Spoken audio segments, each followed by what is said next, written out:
Kurdistan Communities Union, KCK, has warned the Kurdistan Democratic Party against continuing to support the Turkish armed forces in their ongoing operations against the Kurdish guerrilla in Iraqi Kurdistan. The KCK unites the PKK and other parties fighting for democratic confederalism across Kurdistan. In a public statement, they also called on political and civil society actors in the semi-autonomous Kurdistan region of Iraq to take a stand against Turkey's actions. Turkish forces have been using artillery, fighter jets and chemical weapons against the PKK as part of what they call Operations Claw Tiger and Claw Lightning, but are struggling to make significant territorial gains.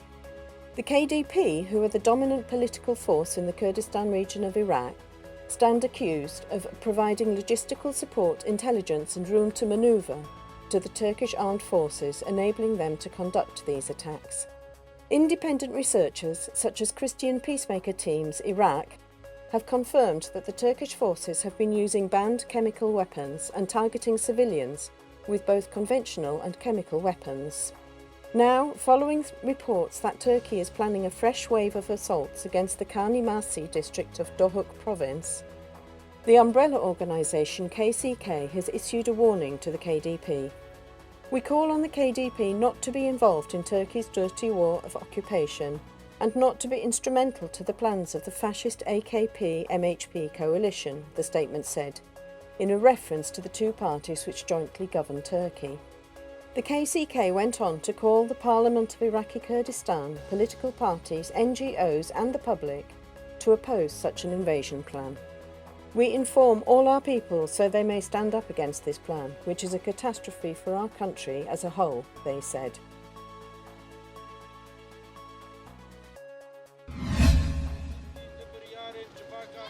Members of the Turkish-controlled Syrian National Army have bulldozed 12 houses and uprooted around 2,000 fruit trees in the SERE region, locals have reported. In addition, 3 rapes were documented, one of them of a 12-year-old girl, along with the slaying of a 10-year-old child. Members of the Committee for SERE IDPs called a press conference in the Washakani IDP camp, which houses thousands of locals displaced by Turkey. 85% of the locals have been displaced from the city, and rights are still being violated, said Civan İso, a member of the committee. Members of the Hamza Division, a Turkish-controlled militia, carried out the destruction of homes and property in Ain el-Hassan, a village to the south of SERE, on 22nd of March. Meanwhile, members of the militia known as the 20th Division raped a 12-year-old girl, while Hamza fighters also killed a 10-year-old child. The border city of SERE is also known by its Arabic name Ras Al Ain.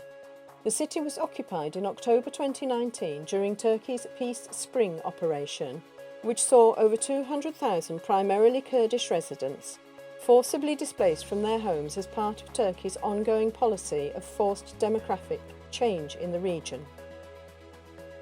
Since then, a system of democratic grassroots inclusivity has been replaced by a patchwork of warring militias, accused of multiple human rights violations amounting to war crimes by the UN and other independent monitors. All of these groups, which are united under the banner of the Syrian National Army, are commanded, controlled, armed and funded by Turkey. Kurds, Arabs, Yazidis, Christians and others exiled from the city have continued to organise themselves democratically via the Committee for IDPs. In their statement, the committee said, "We condemn in the strongest possible terms the inhumane treatment of the locals whose houses and villages have been destroyed. We need to curb the Turkish-backed factions operating under Turkish command and expel them from the region as a step toward a political solution in Syria."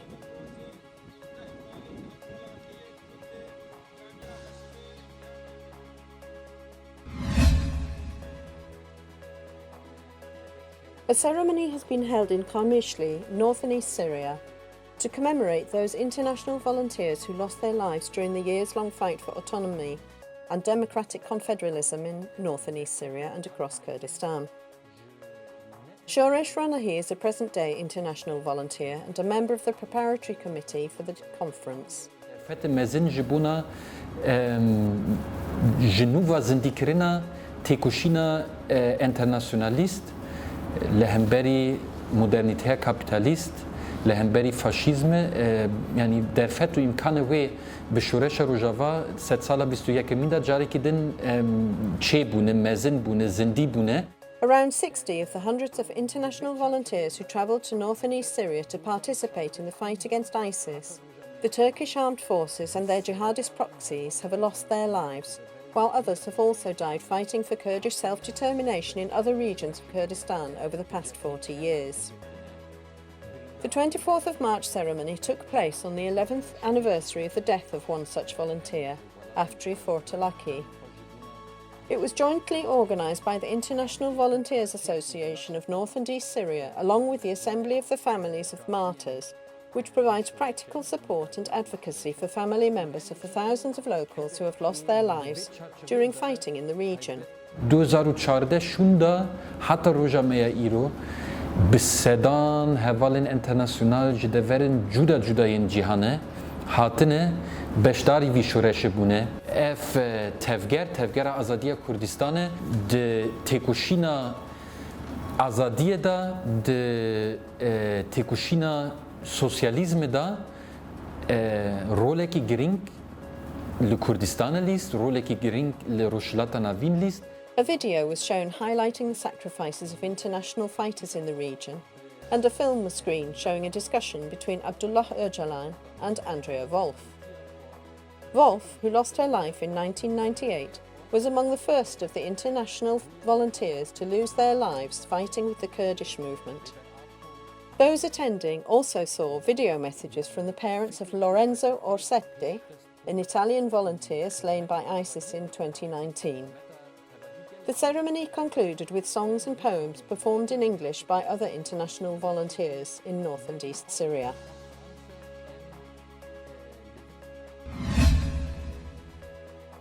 The Kurdish politician AYSEL TURK is likely to die in the Turkish prison where she is being held, her colleague and fellow politician AHMET TURK has warned. TURK is suffering from dementia and increasingly poor health, but the Turkish authorities are refusing to countenance her release from the Kocaeli Kandara high-security prison, where she has been held for the past 5 years, Turk said.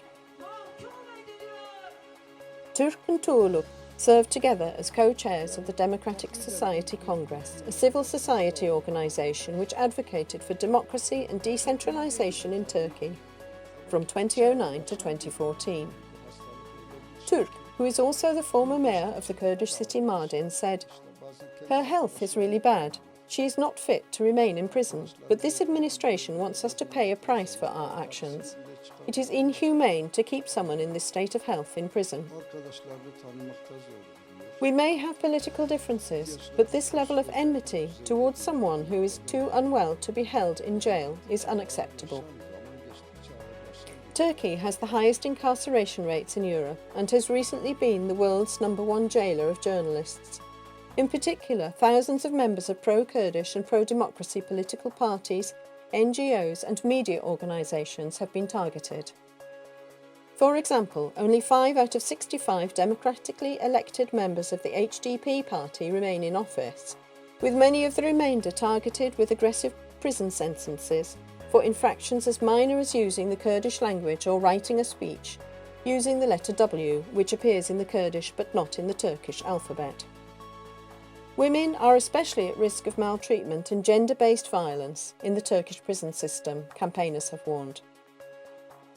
Turk added that he had not been able to visit TUGLUK for over a year, saying that even then she had been unable to recognise her visitors or perform some basic daily tasks due to her disease.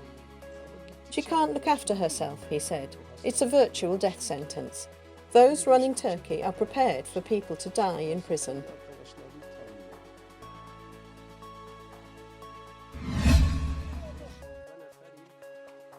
A 25-year-old border porter, or KOLBER, has been shot dead by Iranian border guards in the latest act of violence to target a Kurdish worker on the border between Iranian and Iraqi-administered regions of Kurdistan.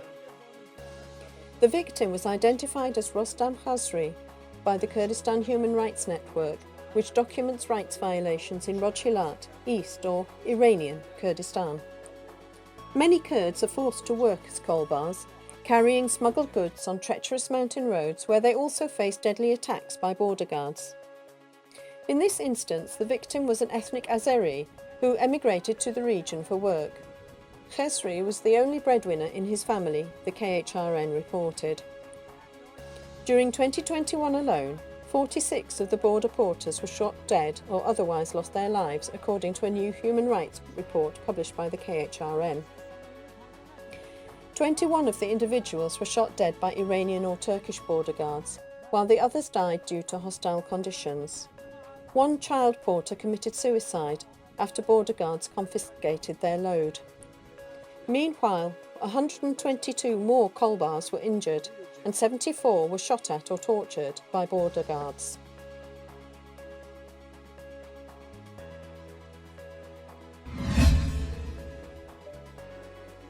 Kurdish activist SERE has highlighted ongoing war crimes in the Kurdish region of AFRIN, invaded and occupied by Turkey in March 2018, 4 years ago this month. Speaking on a podcast with writer and activist Megan Baudet, SERE described harrowing scenes of torture, kidnappings, sexual violence, looting and extortion carried out by Turkish-backed militias. Up to 200,000 civilians were displaced and hundreds killed in the assault on AFRIN. Many of those displaced now live in the isolated Shehbar region, where they also suffer under an embargo imposed by the Syrian government. The crisis in AFRIN did not end when the region was lost to the Turkish armed forces. It was only just beginning, SERE said. She highlighted the fact that the US and European states have not done enough to hold Turkey accountable, warning that this has set a precedent for other expansionist powers such as Russia.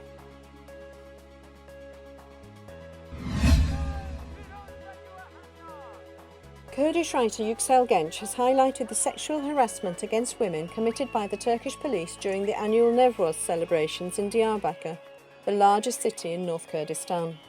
Police used tear gas, excessive searches and questioning to try and repress this celebration of Kurdish identity, pushing and slapping women and subjecting them to invasive body searches, GENC wrote in a newspaper column. 3 out of every 5 women have had their breasts squeezed, had police peer inside their clothing. Some even say they had their skirts lifted up, she wrote. This is mass sexual harassment. I recall things done to Kurdish villagers in the 1990s. I recall the prisons. NEWROZ is celebrated across the region on the 20th and 21st of March, with the celebration of spring and new life also constituting a political demonstration of the Kurdish struggle for autonomy, self-determination and human rights. Thanks to the actions of the state, millions are forced to resist and to celebrate NEWROZ as a festival of resistance, GENC wrote. Hundreds of thousands of Kurds joined in the celebrations despite the police repression. The crowd in Diyarbakir enjoyed traditional Kurdish music as well as speeches from leading figures in the Kurdish political movement. The NEWROZ festival was organised under the slogan, "Now is the time for freedom," highlighting demands for the release of Abdullah Öcalan, known as the Mandela of the Middle East.